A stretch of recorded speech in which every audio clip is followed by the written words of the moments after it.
जय हिंद. नमस्कार विद्यार्थी मित्रांनो, स्वागत आहे तुमचं आपल्या स्टिकर मराठी पोलीस भरती या YouTube चॅनलवर. मी नीता घुले पानसरे तुमचं पुन्हा एकदा मनपूर्वक स्वागत करते. आजचा हा आपला व्हिडिओ असणार आहे 100 डेचा. त्यामध्ये 2019 चे सगळे PYQ मी घेतलेले आहेत सामान्य विज्ञानाचे. तर सामान्य विज्ञानाचे PYQ जे आपण घेत आहोत, तर आजचे 2019 चे यामध्ये पोलीस शिपाई, बॅट्समन आणि चालक या तिघही पदांचे PYQ मी घेतलेले आहेत. तर सगळ्यांनी लिंकला जास्तीत जास्त शेअर करून घ्यायचं आहे. ओके, म्हणजे ज्यांना पोलीस भरती द्यायची आहे त्यांनाही आपल्या व्हिडिओचा फायदा झाला पाहिजे. ओके, आता हे टिक्कर मराठीचा रिझल्ट आहे, जे तुम्हाला फोटो इकडे बॅकग्राऊंडला दिसत आहेत. हे सगळे स्टुडंट ज्यांना वर्दी मिळाली आहे, ज्यांना सक्सेस मिळाला आहे, आता जे चांगल्या पोस्टवर आहे त्या सगळ्यांचे फोटो आहे. तर इथे आपलाही फोटो यावा अशी तुम्ही काय करायची आहे, प्रॅक्टिस, तयारी आणि अशीच जिद्द ठेवायची आहे. ओके, सुरू करूया आपल्या लेक्चरला. बघा पहिला प्रश्न आहे, बघा येतोय का तुम्हाला? काय सांगितलंय बघा, ग्लुकोमिया हा रोग कोणत्या अवयवास होतो? आता ग्लुकोमिया नाव त्यांनी दिलेलं आहे आपल्याला कशातलं? इंग्लिश मधून दिलेलं आहे, पण मराठीत त्याला आपण काय म्हणतो? सरळ सरळ मराठीतलं नाव दिलं असतं तर तुम्हाला लगेच समजलं असतं. ग्लुकोमियाला आपण म्हणतो काचबिंदू. मग सांगा बरं, मेंदू, कान, डोळे असतील तर ग्लुकोमिया हा आजार कोणास होतो? तो होतो डोळ्यांना. तुम्ही ऑफलाईन कमेंट बॉक्स मध्ये मला सगळे आन्सर सांगायचे आहेत. ठीक आहे, कशाला होतो हा त्रास? डोळ्यांना होतो. काचबिंदू, ग्लुकोमियाचं नाव काय आहे? काचबिंदू. हे पण लक्षात ठेवायचंय. मग काचबिंदू झाल्यानंतर काय होतं बरं? बघा, ज्या ऑप्टिक नर्व असतात, आता असा समजा डोळा असेल,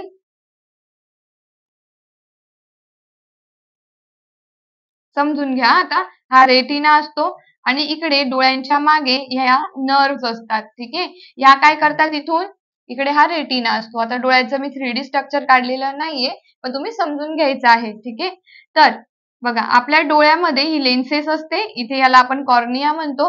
तर आपण जे बघतो तर त्याचं मेंदूकडे काय करायचं, मेसेज पाठवायचा की तुम्ही काय बघताय. तर हे ऑप्टिक नर्व्ह द्वारे केलं जातं. ह्यांना आपण काय म्हणतो? Optic nerve.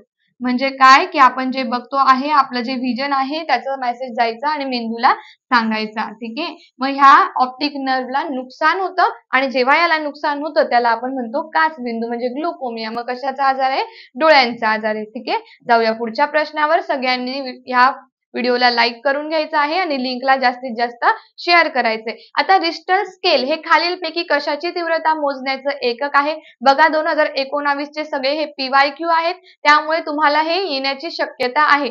खूप PYQ रिपीट झालेले आहेत. आता हे पण होते ते पण PYQच आहे.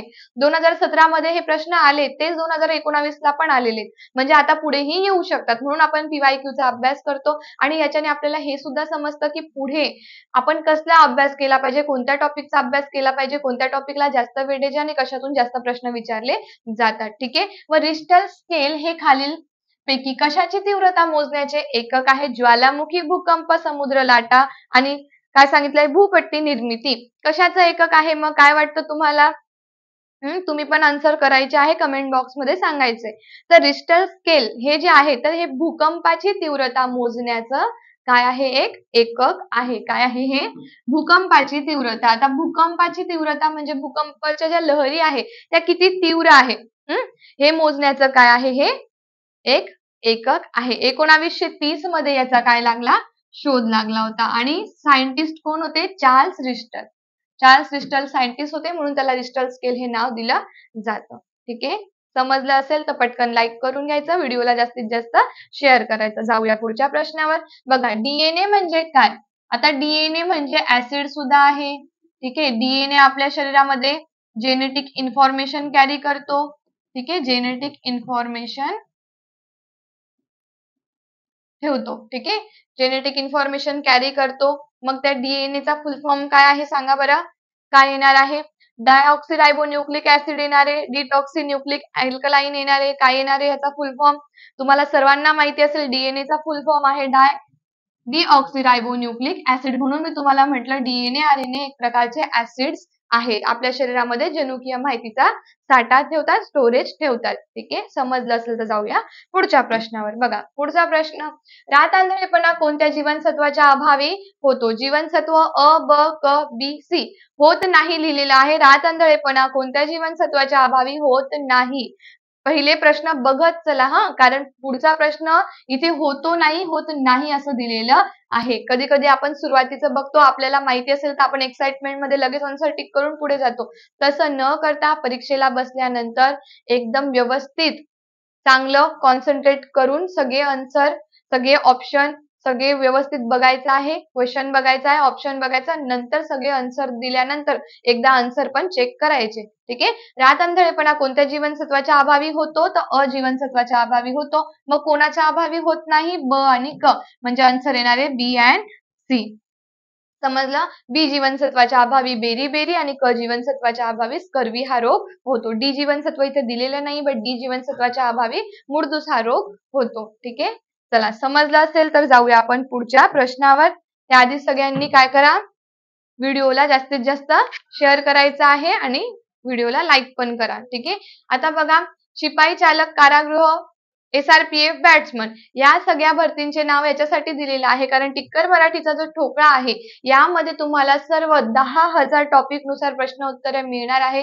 तुम्हाला पोलीस भरतीचे तर सगळे विषय कव्हर होणारच आहे, पण त्यासोबत तुम्ही बाकी सगळे सुद्धा काय देऊ शकतात. आता हे सर्व पोलीस भरतीचंच तुम्हाला दिलेलं आहे ना. शिपाई, चालक, कारागृह, बॅट्समन हे सगळं पोलीस भरतीचे जेवढे काही सब्जेक्ट आहे सगळे यामध्ये कव्हर केलेले आहे. एकच बुक घ्यायचा आहे ना, अभ्यास करायचा आहे. ठीक आहे. आणि तुम्हाला हा जो टिक्कर मराठीचा ठोकळा आहे हा फक्त 99 रुपयामध्ये मिळणार आहे आणि टिक्कर मराठीच्या ऍप मध्ये मिळणार आहे. ठीक आहे. तर पटापट ठोकळा घेऊन टाकायचा आहे आणि अभ्यासाला सुरुवात करायची आहे. तर जाऊया आपण पुढच्या प्रश्नावर. बघा, जिभेच्या शेंड्यावर पुढचा भाग कोणती चव ओळखता येते? आता जिभेच्या शेंड्यावरती. ठीक आहे. म्हणजे कुठं? इथे. आता इथे जिभे, आता ही जीभ आहे तर इथे काय असतं? इकडे टॉन्सिल्स असतात. माहिती आहे ना तुम्हाला? इकडे मागे टॉन्सिल्स असतात. बरं, आता ह्या काय आहेत? रुची कलिका. ज्याला आपण काय म्हणतो? टेस्ट बर्ड म्हणतो.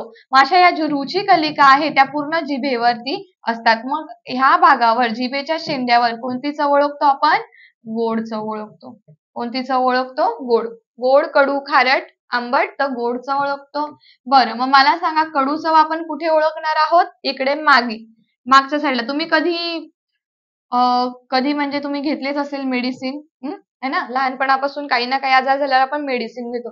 मग जेव्हा आपण त्या गोळ्या खातो तर ऑलरेडी आपण ते मागच्याच साईडला गोळ्या ठेवतो की पटकन ते जे औषध आहे, काही आहे, ते पटकन आपण गिळून टाकावं म्हणून.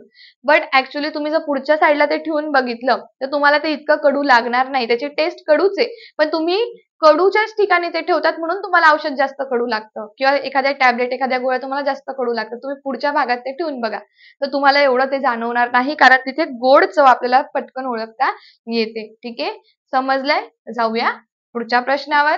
बघा, कोविड-19 फुल फॉर्म काय आहे? सांगा बरं, कोविड-19 फुल फॉर्म काय आहे?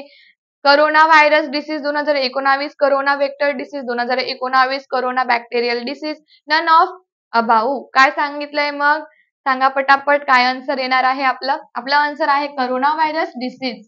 ठीक आहे. व्हायरस आहे. मग करोना हा कशाचा ग्रुप आहे, कशाचा संघ आहे? तर हा विषाणूंचा, RNA विषाणूंचा एक गट आहे. कशाचा आहे? RNA विषाणूंचा गट आहे करोना.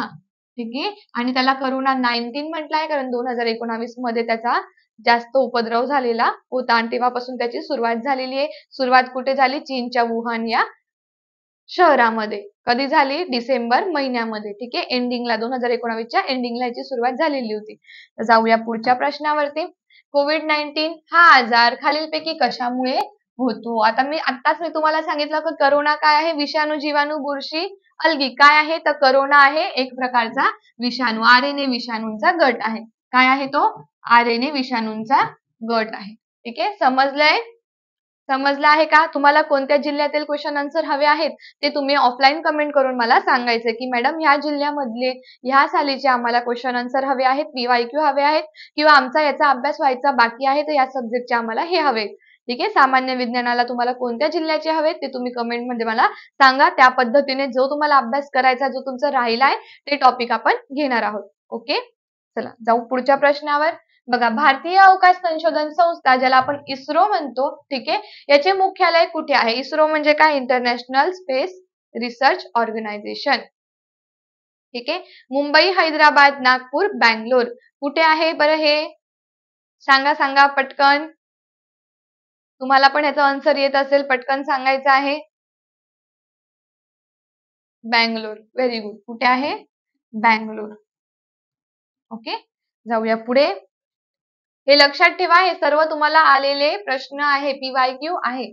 ध्वनीच्या कोणत्या तत्वावर सोनार हे तंत्रज्ञान चालते? सोनार म्हणजे sound navigation and ranging technique आहे. समुद्राच्या खोली मोजण्यासाठी समुद्रामध्ये काही वस्तू आहे त्यांचं अंतर मोजण्यासाठी सोनार टेक्निकचा वापर केला जातो. मग ध्वनीच्या कोणत्या तत्वावरती? ध्वनीचे विस्थापन, प्रतिध्वनी, ध्वनीच्या मध्यभागातील वेग बदलणे आणि अश्राव्य ध्वनी. आता तुम्हाला ही गोष्ट सांगायची गरज पडली नाही पाहिजे, कारण हे तुम्हाला माहिती आहे की सोनार मध्ये आपण अल्ट्रासाऊंडचा उपयोग करतो. ठीक आहे, अल्ट्रासाऊंड आपण इथे यूज करतो. बट काय केलं जातं ह्याच्यामध्ये? काय येईल आपलं आन्सर? काय वाटतं तुम्हाला आन्सर? बघा, प्रतिध्वनी कोणत्या तत्वावर काम करतं? प्रतिध्वनी. आता बघा, अल्ट्रासाऊंडचा उपयोग करतो. आता इकडे एखादी वस्तू आहे, इकडून आपण काय केलेलं आहे, या वस्तूकडे ध्वनी त्या पाठवल्या, तर हे जे ध्वनी आहे ह्या परत जातात, या वस्तूला लागून या परत जातात. म्हणजे आपण जे इको साऊंड बोलतो ना ते. मग जेव्हा ही परत जाते ध्वनी त्या इकोवर, तो किती डिस्टन्स आहे ते बघितलं जातं. आणि आता त्या वस्तूपर्यंत आपल्याला पोहोचायचंय, तर तिथे पोहोचण्याचं अंतर किती हे काय आहे, इको वरनं आपल्याला समजतं. म्हणून ध्वनीच्या कोणत्या तत्वावर सोनार चालते? तर ध्वनीच्या प्रतिध्वनी तत्वावरती सोनार हे तंत्रज्ञान वापरलं जातं आणि ते चालतं आणि त्यामध्ये अल्ट्रासाऊंडचा उपयोग केला जातो. समजलंय? जाऊया पुढच्या प्रश्नावर. बघा, त्याआधी पोलीस भरतीसाठी ऑनलाईन प्रॅक्टिस मॉक टेस्ट सुरू केलेले आहे. या प्रॅक्टिस मॉक टेस्ट लाईव्ह स्वरूपाचे असणार आहे. त्यामध्ये तुम्हाला सोमवार, मंगळवार, बुधवार, सोमवारी मराठी, मंगळवारी बुद्धिमत्ता, बुधवारी सामान्य ज्ञान, गुरुवारी अंकगणित, शुक्रवारी चालू घडामोडी आणि शनिवारी फुल लेंथ पेपर मिळणार आहे. फुल लेंथ पेपर तुम्हाला 90 मिनिटासाठी मिळेल, म्हणजे तुमचे 100 मार्क्स त्याच्यामध्ये कव्हर झाले पाहिजे. लाईव्ह मॉक टेस्ट आहे म्हणून दररोज रात्री 8 वाजता मिळणार. तुम्ही 8:30-9 ला जाणार तर मिळणार नाही का? बघा, ही मिळेल 90 मिनिटाची, पण बाकीच्या तुम्हाला डेली मिळतात त्याचे टायमिंग वेगळे आहेत. 25च प्रश्न आहे तर त्याचा टायमिंग पण त्याच्यानुसारच ठेवलेला आहे. असं नाही की 25 प्रश्नासाठी तुम्हाला 90 मिनिटं देतील. ज्या टीचरला असं वाटतं की माझ्या क्वेश्चनसाठी, हा जो सब्जेक्ट आहे या सब्जेक्टसाठी, या क्वेश्चनसाठी एवढाच टाइम दिला पाहिजे, 25 प्रश्न आहे तर 20च मिनिटं मिळाले पाहिजे, 15 मिनिटं, तर तेवढाच टाइम ठेवलेला आहे. ठीक आहे, तर त्यानुसार तुम्ही मॉक टेस्ट घ्यायची आहे, प्रॅक्टिस करायची आहे. मॉक टेस्ट सराव केल्यानंतर तुम्ही खूप चांगला अभ्यास केलेला असतो. ठीक आहे, ज्यांनी प्रॅक्टिस केली आहे तेच परफेक्ट असतात. म्हणून मॉक टेस्ट घ्या, अभ्यास करा. लाईव्ह मॉक टेस्टच सोडवायची आहे. ठीक आहे, ज्याच्याने तुम्हाला समजणार आहे की कोणत्या टॉपिकला किती वेळ लागतो आणि तुमचा फुल लेंथ पेपर कव्हर होईल की नाही हे पण तुम्हाला समजणार आहे. स्कोरिंग कडे पहिले लक्ष देऊ नका. आधी स्कोर नाही जरी आले तरी तुमचे नंतर स्कोर वाढतील. प्रॅक्टिस केली तर मग सगळं शक्य होतं. मग तुम्हाला ही किती मध्ये मिळणारी मॉक टेस्ट? 99 रुपयाला. ठीक आहे, टिक्कर मराठी ऍप डाउनलोड करायचंय. तुम्हाला अधिक माहिती हवी असेल तर आपला टिक्कर मराठीचा कॉन्टॅक्ट नंबर आहे 8233007373 वर कॉन्टॅक्ट करा आणि जी माहिती हवी असेल ती तुम्ही तिथे विचारू शकता. ओके, चला पुढचा प्रश्न बघा. विद्युत प्रवाह मोजण्याचे एकक कोणते? विद्युत प्रवाह मोजायचा आहे. ही विद्युत धारा या चॅप्टर मधून आलेला हा काय आहे, क्वेश्चन आहे, जो चॅप्टर तुम्हाला भौतिकशास्त्रामध्ये angstrom, ohm, coulomb, ampere. Coulomb येईल, अँपियर येईल, काय येईल? विद्युत प्रवाह मोजण्याचं एकक आहे अँपियर. काय एकक आहे? अँपियर. कुलोम कशाचे? विद्युत प्रभार, विद्युत प्रवाह, हे वेगवेगळं आहे. ओहम कशाचं एकक आहे?